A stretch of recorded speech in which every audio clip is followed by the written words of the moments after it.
Ya, ini salah satu kelebihan Pak Maulaki adalah menggunakan satu istilah-istilah yang sangat tepat. Dan kita sendiri harus belajar dari Bapak Mau juga. Nanti ada istilah transendensi, transformasi dan sebagainya. Konsultasi dan dialog juga berbeda. Baik, rekan-rekan, kita akan mengikuti langsung saja. Kami persilakan dalam panel.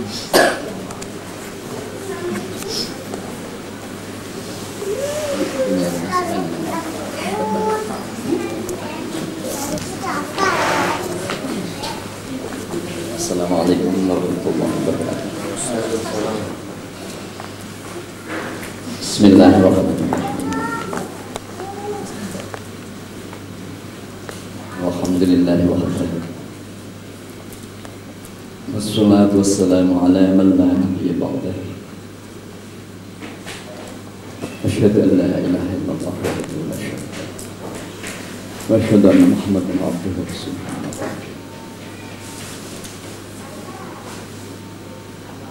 Bapak dan Ibu, saya itu pelupa baru saja disebutkan Arabi dan Bu Ati yang saya hormati, serta pada undangan juga yang saya hormati. Saya bersyukur kepada Allah Subhanahu wa Ta'ala yang menyebabkan kita suatu yang terhormat, yaitu studi atau kaji Islam, di mana merupakan suatu kewajiban bagi seorang Islam untuk menuntut ilmunya sendiri, bahkan juga ilmunya orang lain. Tapi sebelum tahu ilmu orang yang lain, kita harus tahu ilmunya sendiri. Di mana Bapak dan Ibu Sohibul Bait menyediakan rumah ini, mudah-mudahan mendapatkan imbauan berupa ridho dan rahmat yang agung di dunia dan di akhirat. Allahumma amin. Selanjutnya, tidak usah berbasa-basi, ya. Tadi sudah dikenalkan oleh Bapak Agus tentang sedikit tentang pribadi saya.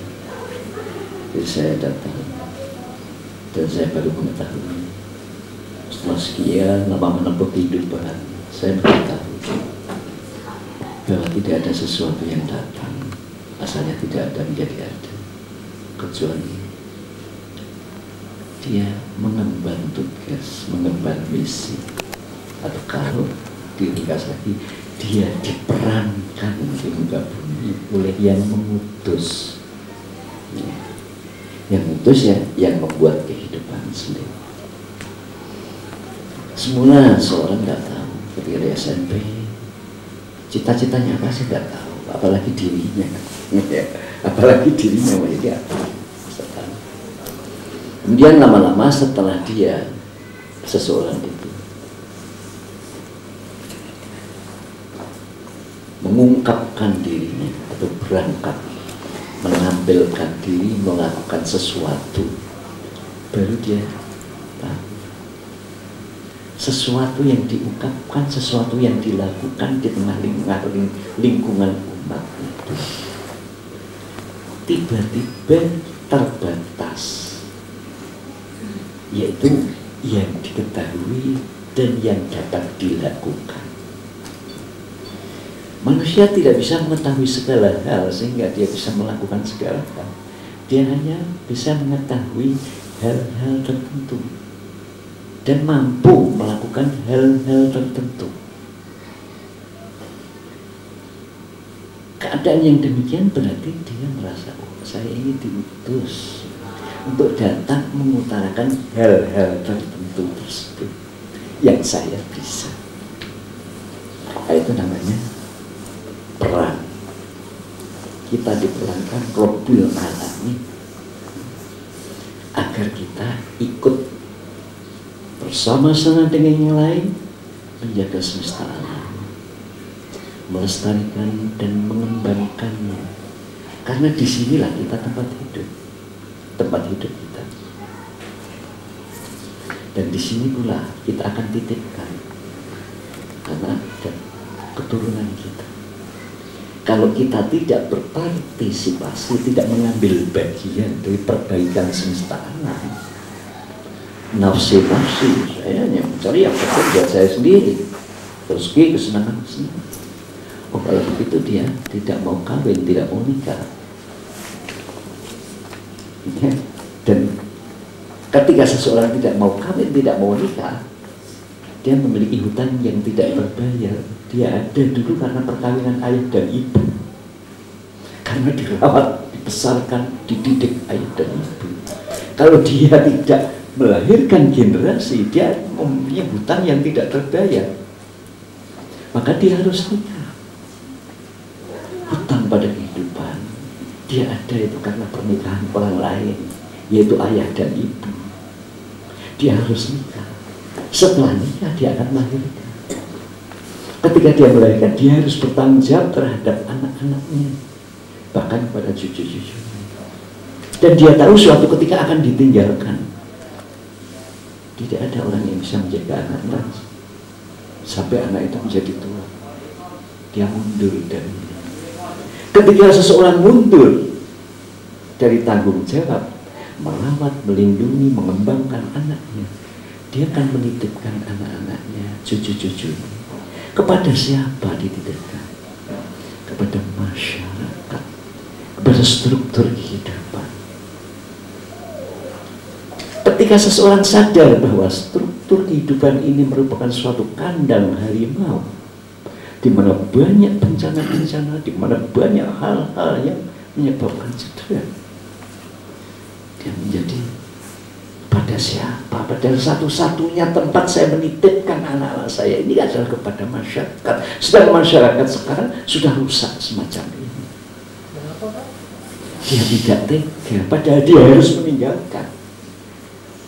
Maka tertuntut tanggung jawab. Sejak dini kita harus ikut berperan serta memperbaiki masyarakat. Karena di lingkungan itu kita titipkan segala yang kita miliki, segala yang kita sayangi, segala yang kita pertahankan, kita pelihara mati-matian di dalam kehidupan kita. Kita akan titipkan pada masyarakat, kita titipkan pada struktur kehidupan. Seseorang yang tidak peduli, dia berarti tidak cinta pada keturunannya, tidak cinta pada yang dicari dan dipelihara, diperjuangkan sampai mati-matian. Setelah itu ditinggalkan begitu saja. Nah, dimakan harimau, dimakan beruang, dimakan narkotika, dimakan dan sebagainya. Maka setiap manusia mempunyai sense untuk berperan serta memperbaiki lingkungan. Dari mana sense indera ini? Allah yang memasangnya. Allah yang menerapkan di dalam hati kita rasa tanggung jawab terhadap lingkungan, di mana kita akan menitipkan hak kita, milik kita, tanggung jawab kita yang pada suatu ketika kita tinggalkan. Allah memasang sense indera tanggung jawab lingkungan di dalam setiap hati orang yang beruntung. Orang yang beruntung itu orang yang beriman, orang yang tidak ikut serta merusak lingkungan. Ada tanggung jawab lingkungan. Oleh karena itu ditumbuhkannya manusia dengan sense tersebut sejak dini itu bertambah. Asalnya hanya bertanggung jawab terhadap rezeki, meninggali harta pusaka, meninggali nama baik, ya. Nama baik orang tuanya membuat bangga, membuat terhormat anak-anaknya ketika ditinggalkan, ya. Meninggalkan nama kepahlawanannya, meninggalkan dan sebagainya. Akhirnya top puncaknya adalah pada Rasulullah SAW yang dia diutus ke dunia, tak lain hanya untuk rahmatan lil alamin. Wa ma arsalnaka illa rahmatan lil alamin. Tidak utus engkau Muhammad kecuali, kalau bahasa Jawa ada suatu ungkapan yang indah, kalau bahasa Indonesia yang untuk merahmati alam semesta. Kalau bahasa Jawa amomamun atau amomayu ayuning bawon. Amomayu ayuning bawon. Memayu itu melindungi, ayuning bawon kecantikan semesta alam, keindahan, kelestarian.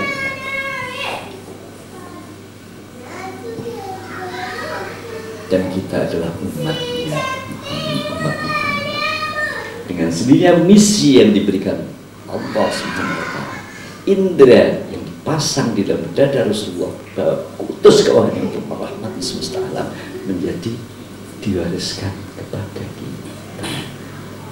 Disitulah letak harga atau nilai setiap persona yang diutus Allah di muka bumi. Si apa harganya? Peranmu terhadap semesta alam, melestarikan, menyelamatkan, melindungi, dan mengembangkan. Itulah harga diri. Itulah nilaimu di depan semesta alam dan di depan Allah yang memutuskan. Depan dia sampai profesor kaya menjadi konglomerat tidak menyentuh, tidak bernilai kehadirannya. Diambil segalanya ilmu dari lingkungan kekayaan dari bumi Allah, tetapi dia tidak melindungi, dia tidak mengembangkan, dia tidak melestarikan. Nilai seseorang di depan dunia, di depan masyarakat maupun di depan Allah adalah apa yang ia lakukan buat kesejahteraan umat. Apa yang ia lakukan di dalam memanage semestanya ala kadar kemampuan. Dia dituntut lebih dari kemampuan.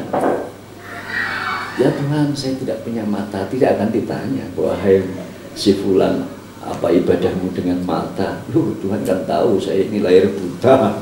Nggak usah ditanya tentang mata. Yang buntung tidak akan ditanya oleh Allah. Wahai fulan, apa ibadahmu dengan kaki? Tuhan kan tidak ngasih kaki, saya ngapain? Saya ditanya ibadah dengan kaki. Nah itu namanya menurut kemampuan. La yukallifullahu nafsan illa wus'aha. Laha ma kasabat wa 'alaiha ma iktasabat. Allah tidak membebani seseorang kecuali sekadar besar kecilnya potensi yang dititipkan kepadanya.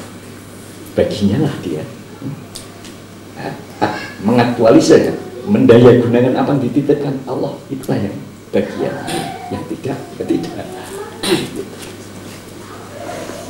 Maka manusia tidak seperti binatang yang hanya berjuang mati-matian untuk mempertahankan diri agar dia menjadi gemuk, agar dia tidak terserang oleh orang lain, oleh musuh-musuh. Tidak hanya mempertahankan diri, tapi mempertahankan seluruh semesta alam ini bersama di sini. Memang demikian. Ketika Allah menciptakan Adam, Allah berkata pada malaikat, inni ja'ilun fil ardi khalifah. Sungguhnya aku akan membuat wakilku di muka bumi. Dan itu nenek moyang kita. Manajer semesta alam adalah Allah Subhanahu wa Ta'ala. Dan Adam, kepanjangan Adam adalah diri kita.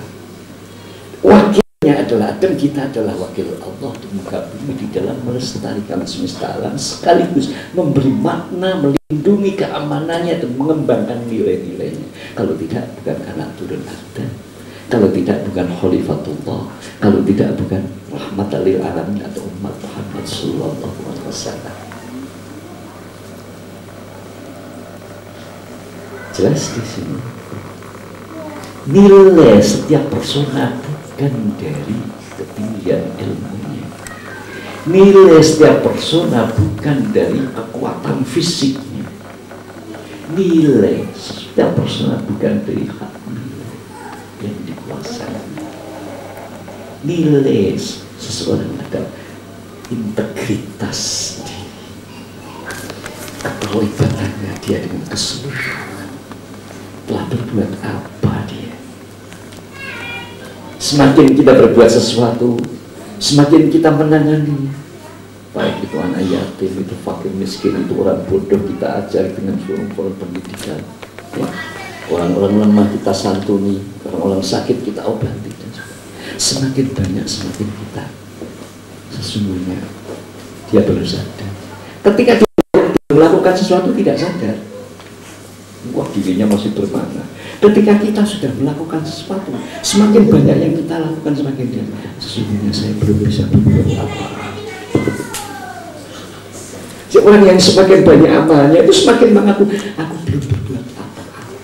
Dari segala masalah yang begitu kompleks di dunia, hanya sedikit yang saya sentuh dengan amalan saya, dengan pikiran saya, dengan ilmu saya, dengan pengorbanan saya. Padahal ketika belum pernah beramal seolah-olah dia nomor satu di dunia, ya, mempunyai intelektual tinggi, tetapi setelah dia beramal, ketika itu dibuka medan-medan tanggung jawab oleh Tuhan. Begini luas medan tanggung jawab, sedang kamu baru mengambil alih, baru berperan serta pada sedikit masalah di kulit bumi ini. Akhirnya dia, aku belum bisa berbuat apa-apa. Kata-kata itu hanya bisa diucapkan oleh orang yang telah optimal amalnya, bukan orang-orang yang menganggur, yang tidak pernah menolong orang. Merasa kekecilan dirinya di dalam berpartisipasi pada manajerial. Kesadaran diri bahwa diri ini terbatas di dalam hal koleksi ilmu, koleksi saran, pengalaman, skill dan sebagainya. Keterbatasan waktu, keterbatasan kesempatan, akhirnya menyadari bahwa tugas setiap individu di depan semesta jauh lebih berat, jauh lebih besar dari kemampuan dan milik yang ada. Mulai dia gelisah, tidurnya berkurang. Bukan menggelisahkan tidak mendapatkan tambahan rezeki, menggelisahkan hidupnya tidak bermakna, menggelisahkan karena dia tidak potensial. Bagaimana dan mana saya menambah potensi, menambah kodrat diri, membesarkan kodrat diri kita ini.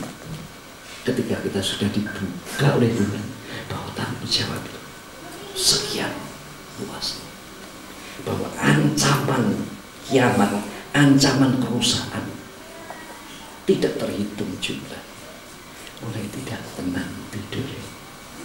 Saat itulah manusia butuh tasawuf. Saat itulah dia butuh pengetahuan tentang diri dan kontak dirinya dengan Rabbul Alamin. Bagaimana menambah potensi ini?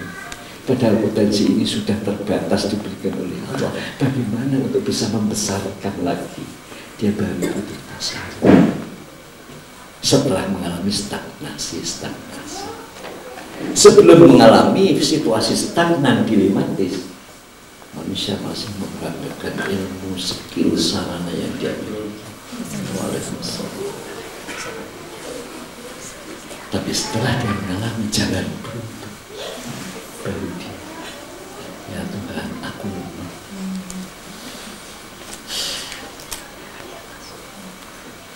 Ya Allah, lebih ini, sungguh yang dhaif. Faqawini fi ridho kedhofi, kuatkanlah aku dengan ridhamu kelemahanku ini. Wa inni jahilun wa'alimni, sungguh aku bodoh, ajari aku. Wa inni dhalun, sungguh aku tersesat. Ihdini, berilah aku petunjuk. Wakfini bihalalika warhamna, cukupkanlah hatiku, puaskanlah hatiku dengan yang kau halalkan saja, bukan dari yang kau haramkan. Dan kayakanlah aku bifadlika, dengan apa yang kau berikan itu saja, bukan yang diberikan selain kau. Saya sudah merasa kaya dengan apa yang kau berikan. Innaka malikul mulki wa biyadika maqalidus samawati wal ardh. Engkaulah raja dari semua raja, dan engkaulah yang mengetahui, di tanganmu harta antara langit dan bumi. Baru dia melarang komplain terhadap Rabbul Alamin. Selama ilmu masih bisa mengatasi permasalahan, selama aset dirinya belum habis untuk bisa mengatasi permasalahan, manusia belum memanggil Tuhan. Setelah ternyata kita tidak kuasa, baru butuh Allah. Setelah kita butuh Allah, ada teknis, ada sesuatu peta baru yang kita akan masuki. Kamu tidak bisa mencarinya di dunia. Kamu tidak bisa mencarinya dengan akalmu, dengan ilmu, dengan hartamu, dengan kekuasaanmu. Tidak ada di luar dirimu. Di semesta ruang yang bisa diorientasi dengan akal. Di situ tidak ada Allah. Melainkan kamu harus mengenal dirimu sendiri. Perjalanan ini tidak lagi perjalanan eksternal, mulailah perjalanan internal untuk bisa menggabungkan diri ini dengan Rabbul Alamin. Lalu ada kata mutiara atau hadis, saya tidak menyebut salah satu ya, karena ada yang itu hadis, itu kata mutiara. Man arafa nafsah wa man arafa rabbah. Siapa telah berhasil mengenal dirinya, ketika itu berarti dia mengenal Tuhan. Maka pengetahuan internal.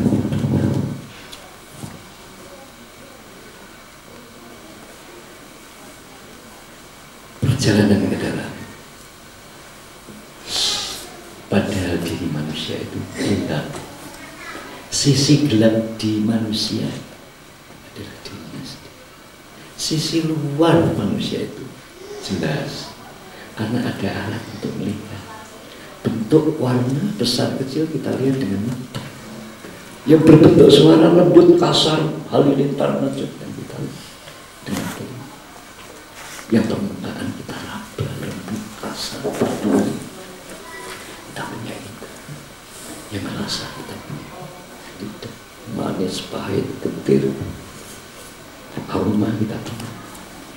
Semua yang ada di luar kita diberi alat oleh Allah untuk mengenalnya, untuk menyentuhnya, sehingga tahu sifat-sifatnya, sehingga tahu tawaran-tawaran nilainya. Namanya semesta terang. Dunia luar itu semesta terang. Kita punya indera Allah. Semesta dalam manusia tidak diberi mata, tidak diberi telinga. Sisi gelap dirinya adalah di dalam. Maka Rasulullah Afandi memberikan kritikan kepada kita. Suatu ketika pada waktu malam hari di tepi jalan lampu kota yang menyala terang dengan lampu merkuri, dia melihat mencari sesuatu. Ada kawannya datang.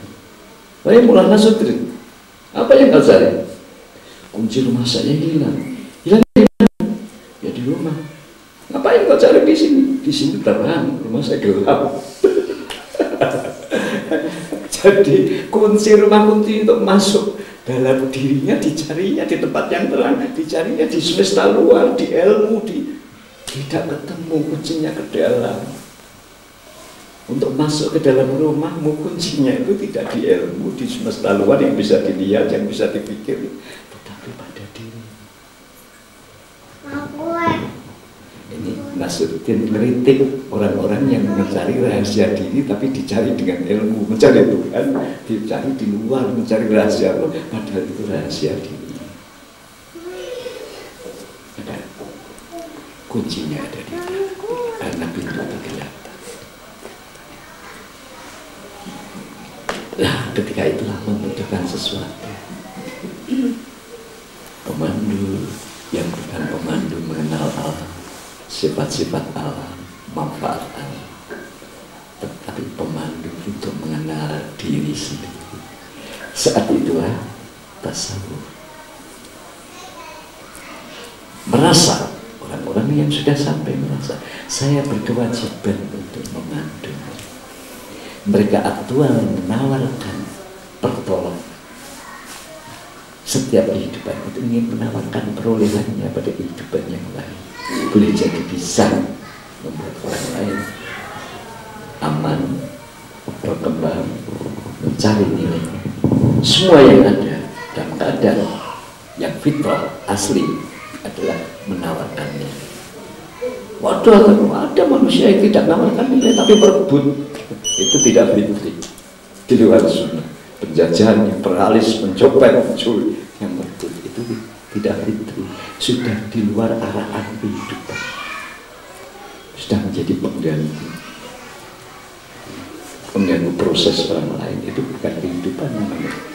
Dijadikan pihak ujian yang menguji kita, yang menguji kita setan, dijadikan golongan setan untuk menguji kita. Padahal dasarnya yang fitri, yang suci. Setiap wujud kehidupan itu berproses berjuang untuk mencapai suatu nilai tertentu, setelah itu ditawarkan pada pihak lain, bukan dimakan. Ya, biji yang kita tanam begitu kena sinar matahari dan kelembaban tanah, dia mulai tumbuh akar, tumbuh batang, tumbuh tidak dengan akar. Ke atas itu dia berjalan. Gravitasi bumi itu menarik ke bawah. Kerikil ya jatuh ke bawah. Menentang gravitasi bumi, tumbuh ke atas. Menentang teriknya matahari. Menentang hama-hama, panas dinginnya cuaca, ketandusan tanah, berjuang mati-matian. Sehingga dia menjadi sebuah mewujudan yang sempurna untuk memperdalam nilai hasil proses. Buah mangga, durian, padi, dan sebagainya. Apakah pohon itu memproduksi makan dia sendiri? Setelah jadi durian, disebarkannya berita kepada semesta alam melewati aromanya. Wahai makhluk di dunia, ambillah aku. Inilah hasil produkku, silakan memetik untuk memakan. Tapi aku tolong bijinya supaya kau tanam. Jangan kau musnahkan sehingga tidak tumbuh lagi. Ambillah apa yang kau produk, tolong bijinya tanam lagi. Begitu pula padi yang kita makan, buah-buahan dan semua berjuang mati-matian melawan gravitasi bumi, panas dinginnya alam dan tandusnya tempat atau yang mereka berada, menghasilkan sesuatu nilai yang final, yang sudah tidak bisa lebih dari itu. Karena kemampuannya ke atas hanya membuat ke atas, lombok hanya membuat pedas, tidak bisa lombok buat manis. Kalau tubuh buat manis. Setelah itu ditawarkan pada makhluk lain, silakan, inilah hasil produk. Dia menawarkan semua itu kepada kita. Itulah yang namanya kehidupan. Secara fitri diatur oleh Allah. Setiap individu mengeluarkan nilai produktivitasnya, hasil prestasinya. Itulah pengabdian. Maka dikatakan semua yang ada di langit dan ada di atas kepada Allah, tunduk kepada Tuhan. Di dalam ibadah memberi, jadi tangan Tuhan di dalam menghidupi. Yang mawar memberikan aromanya, yang pohon jati memberikan kayunya, rumput-rumputan memberikan ramuannya untuk obat-obatan dan sebagainya dan sebagainya. Semua menawarkan nilai hasil produktivitas untuk berintegrasi supaya dia layak diakui sebagai warga semesta, karena dia ikut di dalam ibadah memberi kepada pihak. Kalau tidak, dia bukan warga semesta. Kalau tidak ikut pawai beramai-ramai menghidupkan, melestarikan sebenarnya, dia bukan warga semesta. Keberadaannya akan disingkirkan. Nah, diberi contoh, misalnya penalu, dia tidak ambil makanan sendiri, nombak, yang punya rumah potong, buang. Itulah hidup secara fitri. Hidup adalah menjadi tangan Tuhan untuk memberi kepada pihak lain hasil usaha di dalam proses menjadi, selama proses menjadi. Kalau tidak, dia kehilangan makna berada. Kita mendapatkan pelajaran dari alam semesta yang sungguhnya dari Allah. Berbuat begitulah manusia. Jangan kalah dengan lombok yang memberikan pedes.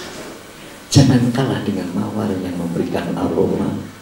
Jangan kalah dengan segala macam tumbuh-tumbuhan maupun binatang yang pasti memberikan nilai kepada lingkungan. Mengapa kamu hanya ambil nilai-nilai dari bumi tanpa mengembalikannya? Tidak malukah dengan makhluk-makhluk yang di bawahmu yang tidak berakal? Oleh timbul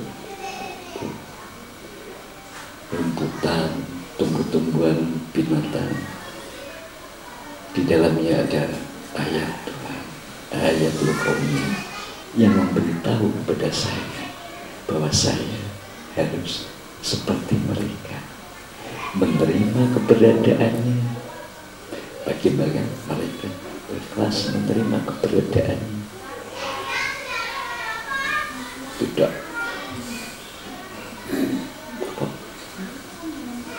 meluang nafsu. Kalau manusia, aduh itu kok bisa beli itu, bisa beli itu, dia ingin jadi itu. Nah begitulah Allah. Sekali dia ada bikin terpedes, itulah nilainya. Itu ada yang bikin membuahkan anggur, saya ingin mencegah anggur, itu keluar dari fitur. Dia tugasnya ada bikin pedes, nanti ditempatkan oleh manusia di dunia dan dicari dan ditanam dan dilestarikan. Setiap persona memiliki peran yang berbeda-beda. Wah itu di atas, saya di bawah terus. Jangan khawatir, tidak hanya yang di atas yang di surga. Di atas yang salah di neraka, di bawah tapi benar bisa di surga. Saya itu seperti bisa di surga Lombok karena memberikan pedes. Kalau dia tidak memberikan pedes, tidak bisa di surga.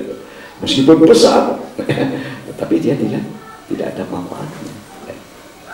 Setiap sesuatu harus ikhlas dengan peran yang diberikan Allah pada diri. Jangan ingin memerankan peran orang lain. Jangan ingin kalau kita tidak berpengetahuan dan memaksakan diri untuk melakukan itu, akhirnya salah. Hasilnya tidak akurat. Yang peran kita sendiri kita tinggalkan. Yang mestinya kita itu mempunyai peran apabila kita perankan lebih. Harus ikhlas diperankan di dunia oleh Allah. Satu syarat bertasawuf. Sebelum ada rasa ikhlas, tidak akan masuk pintu gerbang tasawuf. Karena ikhlas adalah karakter agung semesta alam, jubah agung semua makhluk yang ada dalam semesta ini. Dia ikhlas menjadi dirinya sendiri menurut ketetapan Allah. Ikhlas biqudrotillah, ikhlas biqudrotillah, ridho biqudrotillah, ridho biqudrotillah. Orang yang tidak ikhlas bikin gara-gara. Kenapa saya jadi perempuan? Andai kata saya jadi laki-laki, kalau ada gerakan emansipasi yang menyalahi kodratnya sendiri. Kalau wanita itu tugasnya di sini, kalau laki tugasnya di sini. Wah, dia bikin gerak karena tidak ikhlas jadi wanita. Maksud laki-laki suruh bersalin. Mengasuh anak ini menyalahi kodrat. Apa yang ditetapkan oleh Allah harus ikhlas, dan dia nanti ada pahalanya. Pahalanya berbeda dengan laki-laki. Laki-laki bagaimana menaungi, menyalahkan, memuliakai. Ini mendidik, mengasuh, menyuapi nilai-nilai berakhlak karimah. Itu kewajiban ibu. Semuanya kalau kita mau ikhlas dengan apa yang diberikan Allah dan berperan di dalam peran yang diciptakan oleh Allah, akan mencapai surga. Ikhlas merupakan pintu gerbang yang pertama di dalam bertasawuf. Dan ikhlas ini tidak bisa tumbuh dengan sendirinya. Ikhlas ini tidak bisa tumbuh dengan sendirinya.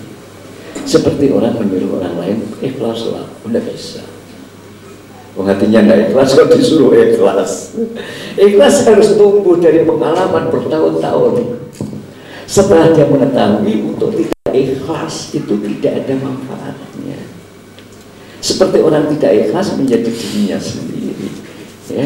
1000 kali dia katakan tidak ikhlas, tetap tidak berubah. Sekali semut tetap semut. Daripada tidak ikhlas menjadi sumut yang baik, lebih baik. Saya kalau tidak ikhlas terhadap ketetapan Allah, terhadap kedua yang diberikan dirinya, malah dia tidak bernilai. Dia tersiksa, dia stres, dia hidup di dalam lamunan dan khayalan.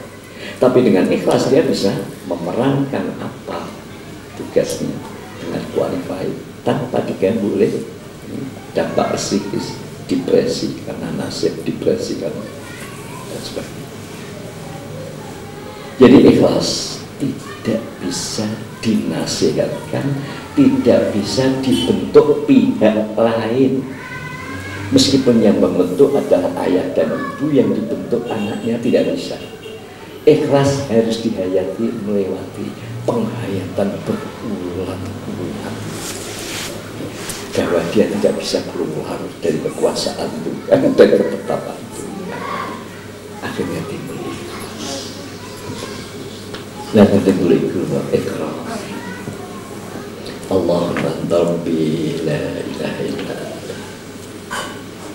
Ya Allah, Engkaulah Tuhanku, tidak ada Tuhan selain Engkau. Masya Allah kan wa ma lam yasha lam yakun. Apa yang Kau kehendaki itu akan terjadi, dan apa yang tidak Kau kehendaki tidak mungkin bisa terjadi. Karena dia sudah ikhlas. Sebelum ikhlas juga dia mau menjadikan sesuatu meskipun Tuhan tidak menjadikan, atau menolak sesuatu yang dijadikan oleh Tuhan. Setelah dia ikhlas baru keluar. Allahumma anta rabbi la ilaha illa anta khalaqtani wa ana abduka. Engkau lah yang membuatku, menciptakan, dan aku abdu. Masya Allah kan malam yashalam yakun. Apa yang Kau kehendaki, apa yang Kau kehendaki pasti ada. Apa yang tidak Kau kehendaki pasti tidak akan terjadi. Allahumma anta rabbi la ilaha illa anta. Engkaulah Allah Tuhanku, tidak ada Tuhan selain Engkau. Alaika tawakkaltu, kepadamu aku berserah diri. Masya Allah kan malam yashalam lam yakun. Apa yang Kau kehendaki pasti terjadi, dan apa yang tidak Kau kehendaki tidak mungkin bisa terjadi. Wala hawla wala quwwata illa billah. Dan tidak ada daya dan kekuatan kecuali bersama Allah. A'lamu anna Allah ala kulli syai'in qadir. Aku sekarang tahu bahwa Allah itu terhadap segala sesuatu yang berkuasa. Wa anna Allah qad ahata bi kulli syai'in ilma. Dan saya juga tahu, saya sudah sadar bahwa Allah meliputi, berilmu tentang segala sesuatu yang dibuatnya. Dia paham, dia berarti. Allahumma inni a'udzubika min syarri nafsi. Ya Allah, aku berlindung dari keburukan diriku. Wa min syarri kulli dabbatin anta akhidun bi nasiyatiha. Dan dari keburukan makhlukmu yang merayap di dunia, yang ubun-ubunnya ada di tanganmu, dan kekuasaannya.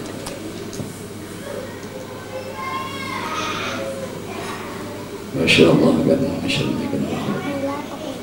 Allah takhala bi kulli syai'in. Allahumma inni a'udzubika min syarri nafsi, min syarri dabbatin anta akhidun bi nasiyatiha. Inna rabbi ala siratin mustaqim.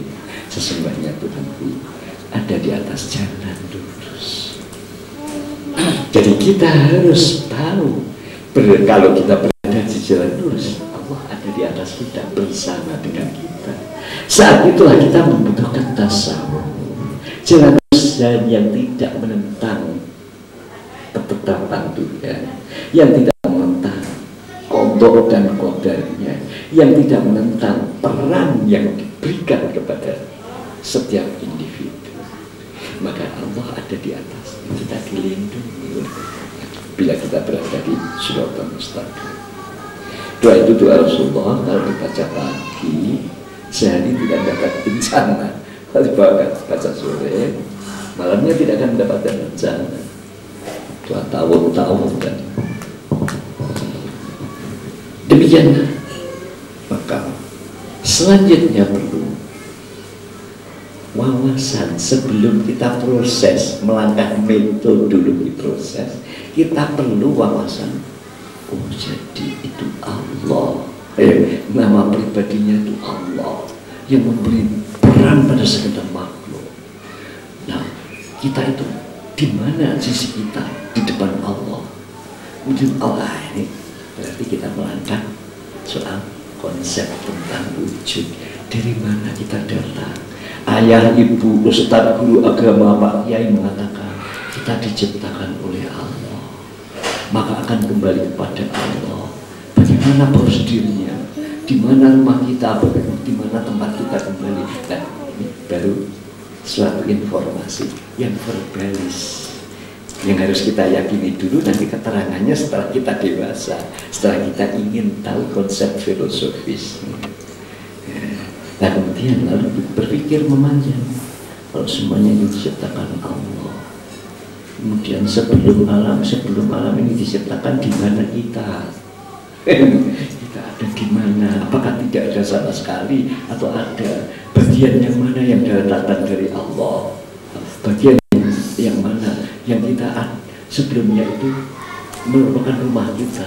Nah, ini penjelasan menjadi konsep wujud di dalam Islam.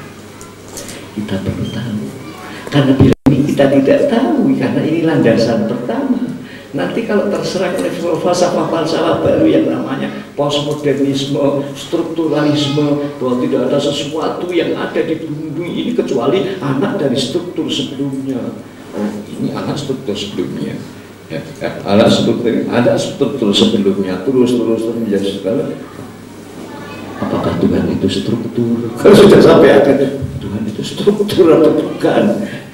Kalau badan ini adalah struktur sebelumnya pabrik adalah struktur dunia, kalau ilmu ya, sains dan kemudian ilmu pengetahuan itu adalah struktur sebelumnya terpendam data. Kemudian akhirnya kok turun terus, apakah Tuhan itu struktur? Pertanyaan kita akan sampai sana. Bukan, Tuhan itu bukan struktur. Tuhan tidak bisa dibagi-bagi dan dianalisa.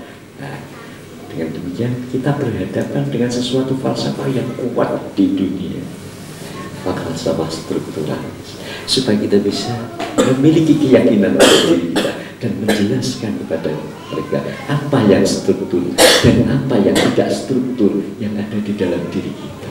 Memang ini struktur, fisik ini struktur, betul ya, karena fisik ini adalah asalnya dari ayah, asalnya sperma. Struktur itu lahir dari sperma ya, dipelihara di indung perut itu, dua karakter bergabung menjadi satu, kemudian memungkinkan kita lahir menjadi janin, dipelihara, disepelai dalam perut sehingga kita lahir di alam dunia, disepelai oleh sarana hidup kita menjadi seperti sekarang. Yang struktur yang mana? Yang fisikal kita. Yang fisikal kita memang struktur, tapi bukan Tuhan, bukan struktur. Walaupun kita lahir diadakan oleh Tuhan, karena oleh mereka setiap struktur adalah anak dari struktur sebelumnya. Betul, kita adalah anak dari struktur sebelumnya, yaitu ayah ibu. Tapi ada sesuatu yang bukan anak dan ibu. Aku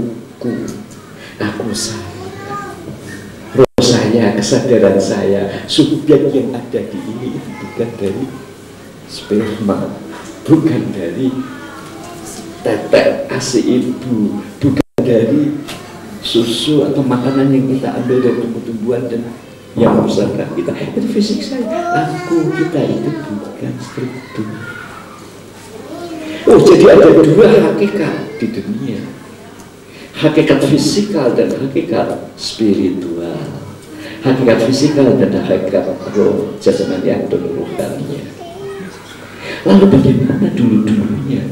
Dari mana itu struktur jasmania dan dari mana kesadaran yang namanya roh yang dia bukan struktur? Yaitu perlu kita ungkapkan.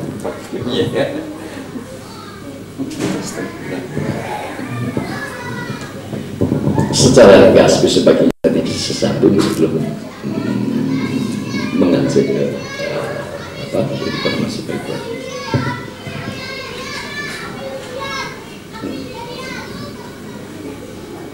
Semuanya wujud yang benar-benar ada itu adalah wujud Allah, yang disebut wujud mutlak. Wujud yang tidak berawal berarti senantiasa ada. Sedia kala ada sedia kala, dan ada senantiasa, tidak berawal dan tidak berakhir. Ada sedia kala dan ada senantiasa. Wujud itu disebut wujud mutlak bersifat sempurna. Dialah yang mengadakan semua yang ada.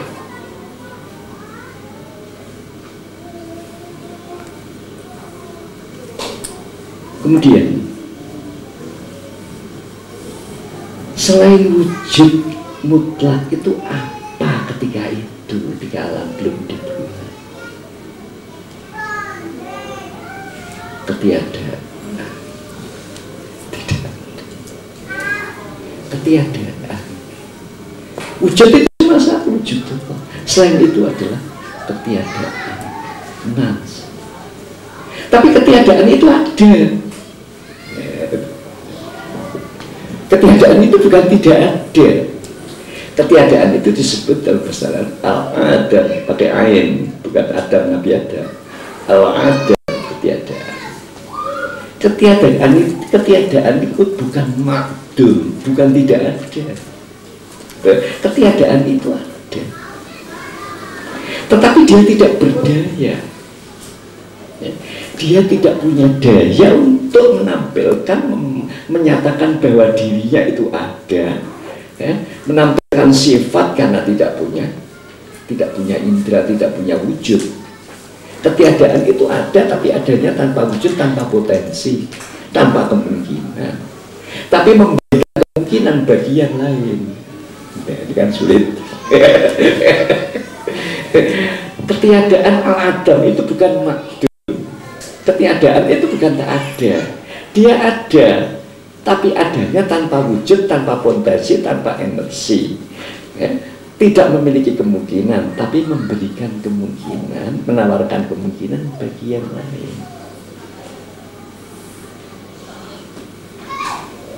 Wah, ini kan sulit contohnya. Tidak. Para ahli agamawan yang dahulu itu tidak kesulitan memberi contoh. Seperti apa contohnya? Seperti adanya visualisasi negatif yang ada di balik cermin, yang tampak di mata, ruang yang ada di balik cermin. Ketika belum ada orang yang bercermin di depannya, ada ruang lepas di balik cermin. Dia tidak berpotensi, tidak berwujud, tidak ada energi, tidak punya kemampuan untuk menyatakan diri bahwa dia ada, tidak punya kemungkinan, tapi menyajikan kemungkinan bagi orang yang datang ke situ untuk merefleksikan diri. Baru dia bernilai. Bayang-bayang. Ketiadaan itulah asal usul semesta alam. Dia langgeng kodim. Ketiadaan itu kodim, tidak dibuat. Memang tidak ada selain Allah, sudah tidak ada. Ketiadaan itulah seperti bayangan di balik cermin, tidak punya bentuk, tidak punya potensi, tidak punya kemungkinan, tapi memberikan kemungkinan bagi orang lain untuk merealisasikan kehendak dan perbuatannya. Karena yang lain ketika itu hanya Allah. Maka Allah ketika ingin merealisasi kehendaknya, kekuasaannya, wujud perbuatannya,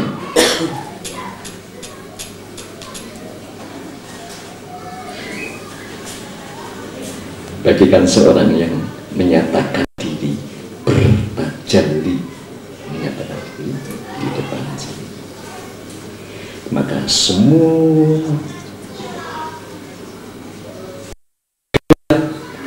sifat yang dimiliki oleh seseorang yang berdiri di dalam cermin terrefleksi gambarnya di dalam cermin. Baru cermin itu bermakna. Maknanya adalah menawarkan dirinya bagi pihak lain untuk mengaktualisasikan kemungkinan, memberikan kemungkinan baginya. Di atas ketiadaan, di atas al-adam, dengan kurnia Allah berefleksi merefleksi semua ciptaannya, ya, yang di situ membayang sifat-sifatnya, yang di situ membayang afalnya, perbuatannya, yang berupa alam fisikal atau yang disebut realita. Realita pun terjadi. Setelah terjadi, dari mana terjadinya? Dari kalam Allah yang berupa kun. Kalau Allah berupa kun itu apa? Itu amrnya, perintahnya. Jadi itu perintah Allah. Kalau kata kun, kata kun itu kata amr, kata perintah. Kun. Dari alam semesta ini atau realita ini lahir dari amr Allah. Tidak ada di dalam realita ini yang tidak tercakup oleh Tuhan. Bagikan tidak ada gerak sifat yang ada di dalam bayangan cermin yang tidak dicakup oleh orang yang sedang bercermin. Saya kukur-kukur, sana kukur-kukur. Kukur-kukurmu itu dari aku, dari kehendakku. Kalau sini tersenyum, saya tersenyum. Tersenyummu dari aku. Mengapa saya tidak bisa menjangkaumu? Nah, ibaratnya seperti ini, ibarat loh, bukan kenyataan. Karena kita tidak bisa menerangkan Tuhan dengan mengurung Tuhan di dalam sesuatu. Misalnya fisikal, kita tidak boleh menerangkan Tuhan dengan ibadah. Dengan ibarat pikiran kita, oh seperti itu. Makanya tidak ada di dunia, di alam ini yang tidak tergapai oleh Tuhan. Sebagaimana yang ada di dalam cermin itu yang tidak tergapai oleh orang yang bercermin. Karena dia yang mengatakan, dia micingkan mata satu sama micingkan. Dia kukur, dia marah, dia tersenyum. Semuanya diwujudkan dari kehendaknya, dari kehendak sang orang yang bercermin. Jadi tidak ada di dalam alam ini, ya, menjadi wujud nisbi, wujud yang bergantung. Karena Allah mengucapkan kun amrnya, maka baru ada menjadi wujud realita yang tidak tergapai oleh Tuhan. Tuhan di mana letaknya? Tidak di dalam alam. Di mana letak manusia yang bisa kelihatan di dalam kaca? Bukan di dalam kaca. Bukan bersatu padu di ruang di balik kaca. Bukan masuk bertempat tinggal di dalam kaca. Dan bukan menyentuh kaca. Kaca hanya tempat menyatakan diri tanpa orang yang menyatakan diri ini tanpa ittisal, berhubungan dengan kaca. Tidak usah nyentuh, ya kan? Tanpa ittihal, bertempat tinggal di dalam kaca. Tanpa ittihad, bersatu padu dengan kaca. Istilahnya bertajalli, menyatakan diri di dalam kaca. Allah terhadap semesta itu tajalli, ya. Bukan ittisal, bukan ittihad, bukan ittihal, bukan berhubungan dengan alam semesta, bukan bertempat tinggal di dalam semesta, bukan bersatu padu dengan alam semesta. Bagikan seorang yang bercermin, dia dengan refleksi di dalam cermin tidak ada hubungan. Saya tidak ada hubungan, tidak ittisal. Saya tidak bertempat tinggal di ruang sana. Saya masih di tempat saya sendiri, dan saya tidak membaur dengan dia. Manunggal, seperti istilah manunggaling kawula Gusti. Bisa dalam arti yang meninggalkan, dan saya tetap di luar. Di sana hanya kehendak saya. Saya mau kukur-kukur, saya mau kukur-kukur. Di sana adalah manifestasi kehendak saya. Terus sekarang kita tahu posisi Tuhan di depan semesta. Dia tidak masuk, dia tidak berhubungan, dia tidak bertempat tinggal, dia tidak meninggal dengan makhluknya di dalam semesta. Contohnya seperti seseorang yang bercermin, tidak usah dia masuk, bahkan tidak mungkin dia masuk ke dalam cermin. Seperti itu. Itulah kedudukan Allah di depan semesta alam, dan kedudukan roh kita di depan jasad kita seperti itu. Jadi roh itu bukan di dalam diri. Diri ini adalah bayangan, refleksi daripada roh. Tempat roh menyatakan diri. toh mendaratkan diri tersenyum, maka bayangan yang ada tersenyum di balik kaca. Maka di mana letak roh? Sampai kiamat ahli fisika, kedokteran tidak akan bisa memiliki, karena tidak ada di dalam fisik, tidak tinggal di dalam fisik, tidak membaur di dalam fisik, bahkan tidak itisol berhubungan dengan fisik. Dia di dimensi yang lain, dimensi yang tidak menempati ruang, tidak menempati waktu. Sedang ini menempati ruang dan menempati waktu. Roh tidak berada di dalam ruang, tidak ada dalam waktu. Maka roh itu tidak punya muda, tidak punya tua. Roh itu tidak di sana, tidak di sini, tidak bisa dituding tempatnya. Bahkan roh tidak punya gender, laki-laki, perempuan, rohnya sama. Karena dia berada di dalam dimensi yang non keruangan dan non kewaktuan. Sedang fisik kita di dalam dimensi ruang dan waktu. Seperti itu pula Allah di dalam Allah. Tidak ada di dalam Allah. Dicari dimanapun tidak ada, dengan ilmu apapun tidak ketemu. Maka sulitnya seperti itu. Seperti seseorang ingin mengetahui rohnya. Seseorang mengetahui Tuhannya sesulit seorang mengetahui. Maka rohnya harus diketahui lebih dahulu, baru nanti, karena perumpamanya sama. Allah di depan semesta itu bagikan roh kita di depan fisik kita, bagikan seorang yang bercermin dengan bayangannya yang ada di dalam cermin. Nah, itulah sesuatu permisalan yang baru mungkin yang bisa dinalar oleh akal tentang perbedaan wujud roh dengan wujud fisikal, tentang wujud Allah dengan wujud nisbi alam semesta. Alam semesta itu dari ketiadaan. Setelah kun ketiadaan mempunyai wujud dari kreativitas itu, yaitu karena Allah ingin melihat sifat-sifatnya sendiri, ingin merefleksikan sifat-sifatnya, ingin mengaktualisasikan sifat-sifat mulianya, cintanya kepada yang lain.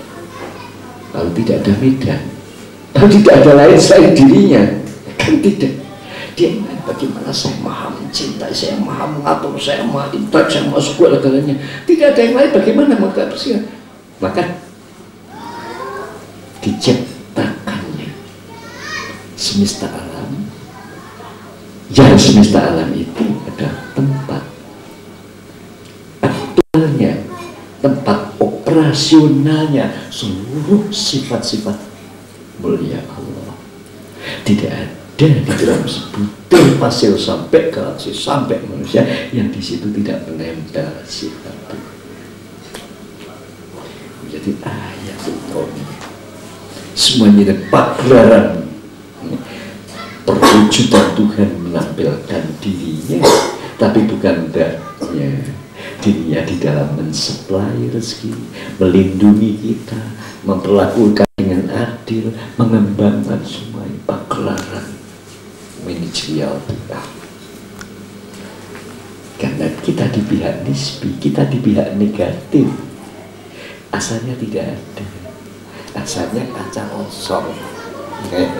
Nah, kemudian kita menjadi medan merefleksikan sifat-sifat semesta alam, baru wujud. Yang mewujudkan cerminnya apa? Kun itu jadilah. Padahal kun itu, mengapa Tuhan membuka rahasianya? Ini yang maha murah, ini yang menjadi ilmu.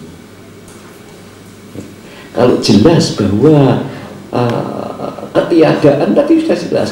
Ketiadaan itu ada. Seperti apa? Seperti ruang khayal di balik cermin. Tidak punya wujud, tidak punya kemampuan, tidak punya potensi, kecuali memberi peluang bagi yang lain untuk bernilai. Kalau orang lain mau memberikan nilai bagi dia, itu sudah bisa. Nah, cermin itu apa? Sehingga dia menjadi wujud nyata. Kunnya Allah itulah medium. Medium dari ketiadaan menjadi wujud nisbi, wujud nyata itu kunnya Allah. Idza arada syai'an an yaqula lahu kun. Bila dia menghendaki sesuatu, dia tinggal mengatakan kun fayakun. Ini rahasia besar Allah yang ditunjukkan pada makhluk.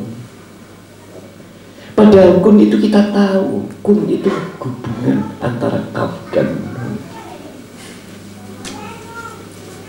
Alangkah kuatnya kaf, alangkah kuatnya nun bila dirangkai semesta alam menjadi. Padahal kaf dan nun itu punya saudara-saudara. Ada satu jenis, satu kaum, satu umat yang namanya huruf alif sampai ya. Oh, jadi kalau begitu huruf-huruf itu punya kekuatan. Ya, huruf itulah rahasia fisikal. Rahasia alam fisikal di alam nisbi itu rahasianya ada pada huruf. Dia terjadi dari huruf. 2 huruf saja yang disabdakan oleh Allah, kaf dan nun, dengan situasi perintah kun, maka fayakun menjadi ada. Itu alam fisikal, bukan roh loh. Bukan roh ini, alam fisikal, realita. Kemudian ketika Allah mau membuat perwakilannya di bumi, diambilnya dari alam realita yang lahir dari kunnya Allah tadi, yang berunsur tanah, ditiupkannya ruhnya sendiri, jadilah ada. Jadi roh manusia itu dari Allah tidak dibuat. Fisik manusia itu dari kunnya Allah dibuat oleh Tuhan lewat kunnya. Dalam diri kita ada sesuatu yang tidak diciptakan, tapi ditiupkan, diperankan oleh Allah, kekuasaan Tuhan. Roh kita itu kekuasaan Tuhan yang diperankan di dalam diri kita, ditiupkan dalam tubuh kita yang berbentuk lempung yang materinya dominan tanah. Jadilah manusia. Ada di dalam diri manusia sesuatu yang langsung hadir dari Tuhan tanpa penciptaan, tapi diperankan, yaitu roh kita. Tetapi ada diri kita yang dia adalah diciptakan oleh Tuhan, yaitu fisik kita. Roh itu dari kemauan Tuhan, dari iradah Allah. Kemudian fisik kita dari amr Allah. Roh itu menjadi kesadaran subjek yang ingin menampilkan kekuatan, kekuasaannya, medannya menampilkan itu fisik. Ketika roh merasa gembira, fisiknya disuruh tersenyum. Ketika roh dalam keadaan sedih, diperintahkannya fisik itu menangis atau cemberut, supaya orang bisa melihat. Kalau bila roh bertindak, tidak ada orang yang bisa melihat tanpa medan. Ketika roh ingin sesuatu, maka fisiklah yang kita. Dan fisik merupakan, fisik adalah realita. Fisik, kemudian kita globalkan menjadi realita. Realita adalah medan atau lingkungan tempat roh merealisasi kekuasaannya, tempat kodar merealisasi kekuasaan. Kemudian dari kekuatan roh sebagai kesadaran dan fisik sebagai alat, berinteraksi, membentuk suatu gerak sintesis. Gerak sintesis antara kemauan sadar, yaitu roh itu, dengan alat kita yang terdiri dari fisik ini, menciptakan gerak sintesis yang mengungkapkan adanya pencipta. Lahirlah cipta-cipta, lahirlah struktur-struktur ide yang akan direalisasi di dalam kenyataan. Itu prosedur awal yang harus dipahami, bahwa semesta alam itu lahir dari ketiadaan, bukan dari pribadi Tuhan. Karena Tuhan menginformasikan lewati kalam yang kubra, inna lillahi wa inna ilaihi raji'un. Sungguhnya milik Allah dan kepada Allah semuanya kembali. Ini masih kembali fisik juga ke Allah. Dan tanya, tidak. Kembalinya fisik ini, fisik itu ciptaan Allah. Akhirnya kembali kepada tidak ada, ketiadaan. Ya roh yang kembali kepada Allah. Tetapi fisik karena diciptakan Allah, kita utang jasa pada Allah. Karena roh bisa mengungkapkan diri apabila ada fisik. Ada di dalam fisik ada kenikmatan. Fisik ini milik Allah, tapi dikembalikan kepada tidak ada lagi tempatnya rasa awal. Maka kedua-duanya milik Allah. Fisik ini milik Allah, roh ini milik Allah. Maka Allah berhak untuk menghilangkan, mengembalikan diri kita pada ketiadaan. Tapi rohnya ini pinjaman dari Allah, udah ditaruh pada Allah. Tidak ada sesuatu pun di dunia itu kecuali dari dua dimensi. Dimensi fisikal, dimensi spiritual. Dua-duanya itu, yang satu dari langsung dari pribadi Allah, yang satu dari ciptaan Allah. Bukankah kedua-duanya milik Allah? Kata dua-duanya milik Allah diambil oleh Allah, apa yang ada? Ketiadaan, balik asal, balik pulang al-adam, tidak ada lagi. Nah, jadi semua yang ada, baik fisik maupun roh, adalah milik Allah. Fisik lahir dari ciptaan Allah, roh lahir dari kesadaran Allah, hendaknya, kekuasaannya. Ya. Yang diberi ketiadaan tentang manusia itu ketiadaan asalnya. Setelah diberi, dia menjadi wujud, punya roh, punya medan, mengaktualisasikan diri. Ketika medannya, yaitu fisik, diambil karena itu dari ciptaan Allah, milik Allah, dan rohnya juga diambil. Ketika rohnya diambil, medannya dikembalikan kembali pada tanah. Ini telah bagi alam besar ini pun dihapuskan, tanah dihapuskan, semesta fisikal dihapuskan, menjadi tidak ada lagi. Awal dari segala sesuatu tidak ada. Ada itu karena kemurahan Tuhan. Karena Allah memberi tenaga untuk ada, Allah memberi alat untuk mewujudkan adanya dengan ciptaannya. Nanti kita skemakan. Ini sudah menjelang maghrib ya. Kita sambung. Jadi itu konsep Adam Ma'dum. Ya. Adam Ma'dum dan Al-Imkan, kemungkinan. Ini mulai gencar serangan-serangan dari Barat, ya, terutama dari Amerika Serikat, suatu ideologi posmo yang menghancur berantakan dengan sekarang kan dia asalnya dari strukturalalis dan mengaku post strukturalalis, kemudian dia kembali kepada bahwa wujud itu memang tunggal, wujud itu tunggal, tidak wujud itu tidak tunggal. Bahwa yang disebut roh itu dari komposisi fisik semakin lembut mengeluarkan tenaga dan maka itu berarti roh. Jadi roh dan fisik dianggap sama. Ini tidak sebagai kesadaran dengan fisik dianggap sama. Dan ini sudah beredar buku-bukunya melewati diaplikasikan melewati novel-novel, terutama novel super sudah saya tanggapi melewati saja. Saya jelaskan konsep Adam Ma'dum dan Ali. Bodoh hanya menyamakan sesuatu yang bakal dia bisa. Bagaimana bisa partikel bisa ditransfer menjadi rasa malu? Tidak bisa. Rasa malu itu keluar dari kehidupan. Partikel itu dari fisik. Bagaimana proses di dalam diri manusia kan ada rasa malu. Bagaimana proses partikel bisa menjadi rasa malu? Tidak ada yang bisa menjelaskan. Rasa malu keluar dari kehidupan. Sedang fisik ini hanya menjadi sel melampaui dengan sel, menjadi daging, menjadi tulang. Mekanismenya berada dalam mekanisme fisik. Sedangkan mekanisme kehidupan di luar fisik, tandanya belum ada. Kalau itu berada, kalau yang namanya roh berada pada kompleksnya susunan komposisi, suatu ketika manusia bisa membuat manusia.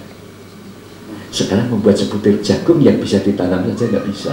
Roh jagung saja tidak bisa. Kalau itu memang tersusun dari komposisi partikel, nyatanya membuat lalat saja tidak bisa. Kehidupan lain dimensi dan di luar fisik. Nah, supaya kita punya standar bahwa memiliki falsafah wujud ya, dengan iluminasi sebagaimana yang saya terangkan tadi, kita tidak akan goyah. Berarti dia menyamakan sesuatu yang tidak mungkin disamakan.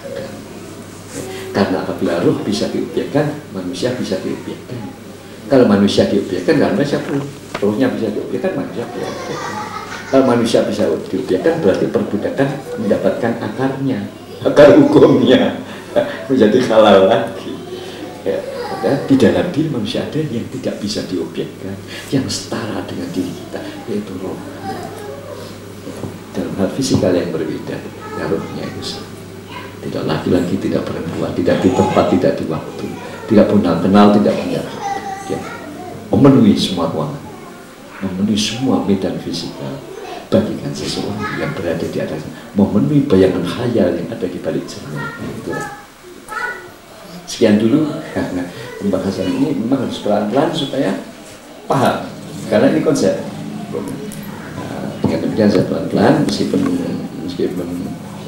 tuntas nanti kita bisa sampaikan besok pagi. Kita masih ketemu kan sebelum kita berubah topik ya, kita menyelesaikan. Saya sudah juga bisa, insya Allah. Sekian dulu, mudah-mudahan ada manfaatnya. Dan ya nanti bisa dilanjutkan tanya jawab setelah sholat maghrib. Ya, kita tutup dulu. Sekian. Assalamualaikum warahmatullahi wabarakatuh. Alhamdulillah, semoga kita dapat mengambil manfaatnya dan semoga semakin barokah. Kita akan break sejenak, insya Allah untuk sholat maghrib.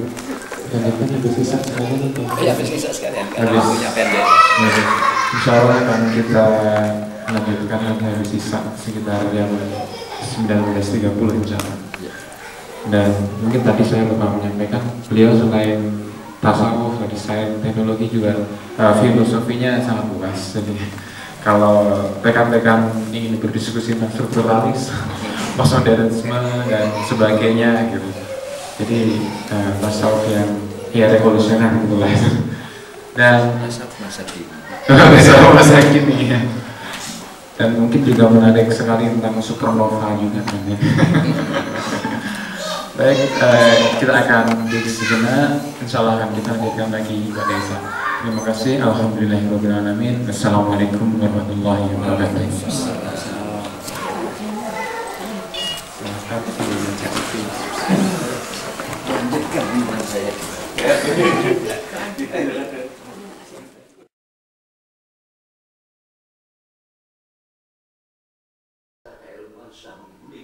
Fundamentalisme di dunia, fundamentalisme religi dan fundamentalisme intelektual. Rubuh, tidak bisa mendapatkan, tidak bisa bertahan atas pertanyaan-pertanyaan terus, atas kritik-kritik terus, sehingga dia menemukan suatu kepercayaan diri bahwa tidak ada satu sistem pun yang tidak bisa dicari logikanya atau kekurangannya. Cuma dia sebagai suatu metodologi proses memukul sains hingga tidak berkutik dan memukul fundamentalisme agama tidak berkutik, dia tidak memberikan tawaran, dia tidak memberikan alternatif, yaitu tidak mengajukan konsep. Disitulah kelemahan kosmo. Tapi kosmo menghancur dua fenomena fundamentalis ini dengan tidak mengutarakan konsep dengan alasan mengapa aku harus membawa konsep, sedangkan aku tahu bahwa tidak ada konsep sampai kiamat yang tidak bisa diketahui lubang-lubangnya, yang tidak bisa dilubuhkan. Demikianlah seluruh ajaran falsafah sejak Yunani sampai kepada falsafah kepada falsafah modern, tidak ada sesuatu aliran falsafah yang tidak digulingkan falsafah berikutnya. Maka dia, tetapi dengan tidak mengajukannya konsep dari pihak postmodernisme, dia menjadi tidak mempunyai pedoman untuk berproses.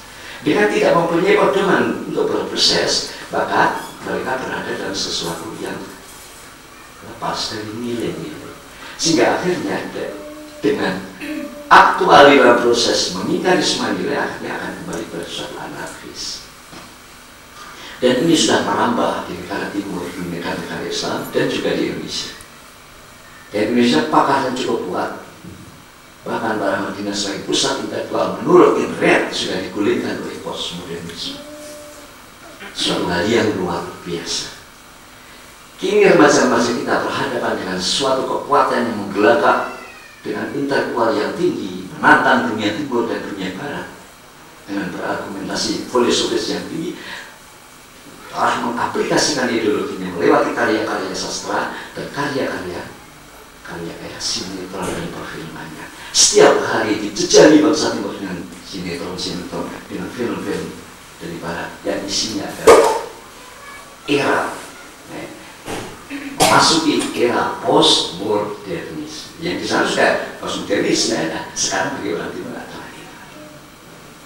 Kalian bisa mencoba ini yang dari pesantren atau yang dari apa? Cobalah buka buku yang sekarang baru terbit yang berjudul Supernova. Supernova begitu dalil-dalil ilmiahnya menggulingkan semua rumusan-rumusan yang ada. Tapi saya satu, saya yang menyusun supernova itu bukan seorang ilmuwan, sehingga punya lubang-lubang yang bisa kita gulingkan. Apalagi dalam standar sebagai seorang Katolik dia tidak mengetahui teologi Katolik itu sendiri. Ya. Si Dewi itu, tadi, dia tidak tahu teologi Katolik itu sendiri. Dengan mengaplikasikan ideologi supermedialisme, kadang-kadang memukul agamanya sendiri. Dengan mengatakan bahwa dia sudah berada tidak hanya sebagai kosmo, tapi dia sudah post-strukturalis. Dengan post-strukturalis dia sudah memukul Katolik.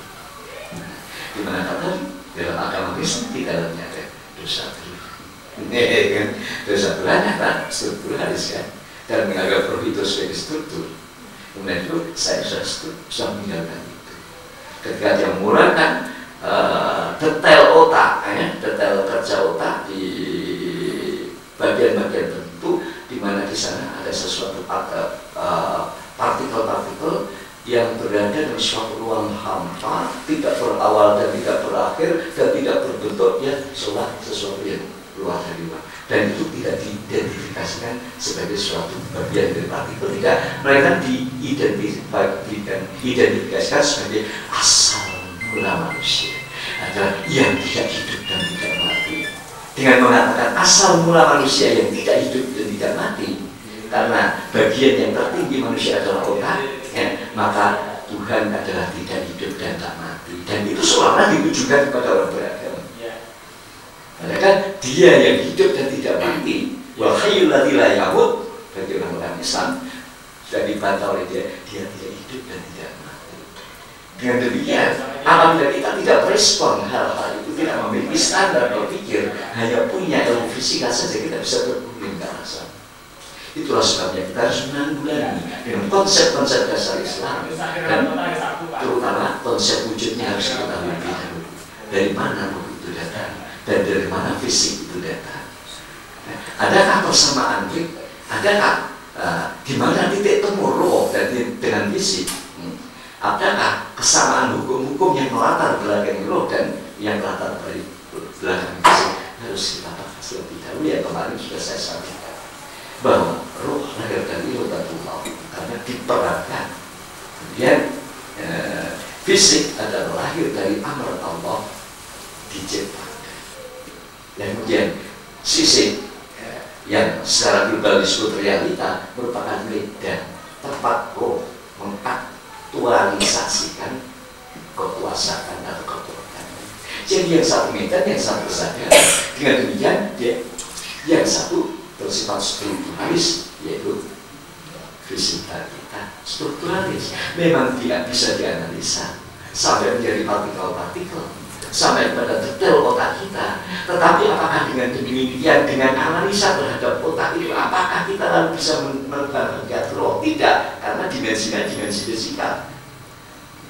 Partikel adalah fisikal, dari bagian terlebut dari fisikal. Sedang roh adalah bagian tenaga kesadaran yang mendayagunakan realita itu sebagai medan aktualisasi diri. Ini dari sisi yang sama sekali berbeda. Yang satu tidak bisa dianalisa. Roh tidak bisa dibagi-bagi. Tidak ada roh itu buta, tidak ada roh timpang.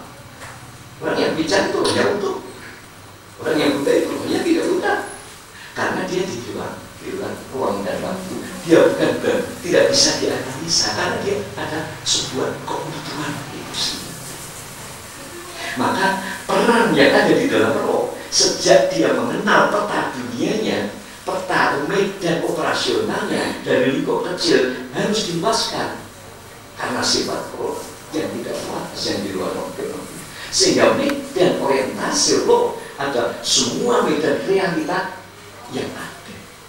Tetapi sebagai penghadir baru dia mempelajari peta dunia yang diketahui hanya sebatas tempatnya beroperasi, yaitu fisik.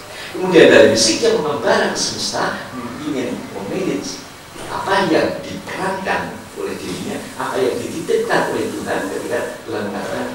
ijailum fil ardi khalifah. Jadi perwakilan Tuhan harus mengambil alih atau mengambil bagian dari ministerial Tuhan, yaitu alam kenyataan realitas bagaimana hidupnya.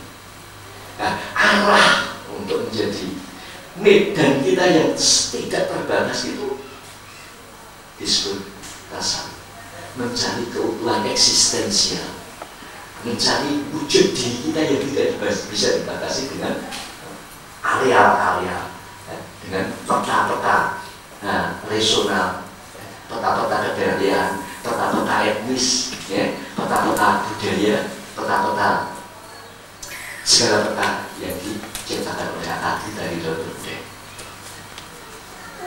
Dengan demikian, yang mengarah kepada operasi secara universe bukanlah fisik, melainkan kesadaran kita, roh kita yang mewakili Tuhan di muka bumi. Roh kita dan fisik kita. Fisik hanya tempat, roh itu mengaktualisasikan kekuatannya dan sebagai alat yang paling, instrumen yang paling sederhana, yang dengan instrumen fisik ini kita bisa menjelajah semesta alam, melaksanakan perwakilan kita di muka bumi. Dengan demikian berbeda tidak hanya di dalam sifat-sifat, latar belakang hukumnya sudah berbeda.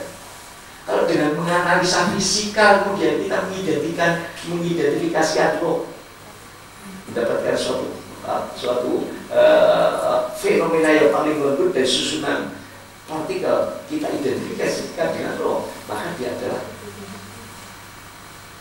pengangguran yang tidak bisa dimaafkan, nganggur yang tidak bisa dimaafkan. Karena dimensinya berbeda. Fisikal dia lahir dari punya Allah, rahasianya dibalik huruf-huruf. Apa jatuh nabazun hal yang pun sampai. Sedang roh rahasianya pada angka, pada bilangan-bilangan. Bilangan ini rahasia, harus pakai ayat. Tidak ada bilangan yang bisa ditangkap oleh manusia bila dia tidak dengar. Bilangan itu hari. Maka harusnya pada waktu berada di dalam keajaiban sebelum ditiupkan roh ke dalam dirinya, diri manusia itu merupakan min 1, min 2 sehingga min yang tidak terhingga. Sehingga kita pada urutan min yang tidak terhingga, yang mana ketika kita diberi tubuh menjadi plus sesuai dengan misal kita asal dari min 5 menjadi 1 di wujud fisikal oleh Allah menjadi plus 5. Baik bilangan kemana tidak terdatakan oleh manusia. Roh yang keberapa kita diberi fisik oleh Allah tidak terdatakan, maka sifatnya berapa? Maka kepada orang-orang itu, pada orang-orang tulis yang bertanya tentang roh pada Rasulullah SAW, wayas'aluna ka'amir roh, dan mereka itu bertanya kepada tentang roh, wahai Muhammad, kul kata, bulan min amri rabbi, semuanya itu dari urusan Tuhanku, walau itu minal ilmi illa qalila, dan kamu tidak dikaruniai ilmu itu kecuali sedikit, ya melewati gejala-gejala saja, paling gejala. Yang diberi perbandaran lebih lengkap adalah yang menerima wahyu, yaitu Rasulullah sendiri, dan orang yang bisa menafsirkan wahyu sebagaimana mestinya konteks dengan kepentingannya. Dengan demikian, ya kita harus setidak-tidaknya harus melengkapi remaja-remaja, terutama para intelektual muda kita, dengan aset yang dimiliki Islam agar dia memiliki pijakan. Bila ada taufan atau badai, dia tidak hancur, dia menanggulangi, tetap tegar karena punya pijakan yang dia. Bila pijakan ini tidak ada, bukan debat usir, kalau sudah dengan mereka, debat yang boleh disaksikan oleh seseorang yang betul ahli di dalam ilmu. Kalau alasannya fisik harus seorang fisikawan, kalau dia berdalil falsafah harus seorang filosof, bukan debat usir pokok-pokok Anda. Dan dengan demikian kita akan menjadi kalah di depan mereka yang para pakar-pakar yang mereka geblek di negara super power sana. Kalau kita tidak memiliki pijakan, hanya dengan memiliki pijakan, memberikan aset perbendaharaan pijakan, mereka percuma menyerang kita. Keberadaan mereka sama dengan keberadaan angin lalu yang menampak wajah kita, insya Allah. Tapi bagaimana kita bisa melengkapi remaja-remaja kita, calon-calon intelektual kita, calon-calon pemikir kita, budayawan kita dalam waktu yang ini tugas para budayawan juga untuk dibantu. Tugas para budayawan dibantu atau pada ustaz-ustaz kiai-kiai dibantu. Sedang saya sudah diri di Jakarta di mana-mana pun Dan ini sebuah jawaban daripada kami semua.